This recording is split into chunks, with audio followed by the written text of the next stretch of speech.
पंढरपूरमध्ये आमदार रोहित पवारांचं आंदोलन सुरू आहे। खासदार निलेश लंके आणि भास्कर भगरे यांनी आंदोलनस्थळी जात रोहित पवारांची भेट घेतलेली आहे। यावेळी कार्यकर्त्यांची विचारपूस करत सरकारकडून काही प्रतिसाद आहे का याबाबतही विचारणा करण्यात आली आहे। निलेश लंके यांनी रोहित पवारांची आंदोलनस्थळी जाऊन भेट घेतलेली आहे।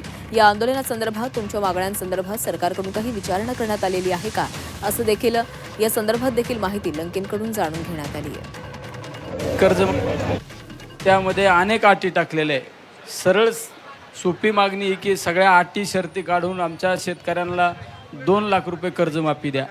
ह्या मागणीसाठी रोहितदादा कालपासून उपोषणाला अन्नत्याग त्या ठिकाणी करत आहे। त्यांची तब्येतसुद्धा खालवलेली आहे। त्यामुळे जर तुम्ही खऱ्या अर्थाने सरकारमधील प्रतिनिधी जर तुम्ही शेतकरी पुत्र असाल तर तुम्ही तात्काळ निर्णय जाहीर करून ही सरसकट कर्जमाफी देताना ही या ठिकाणी सांगू इच्छितो।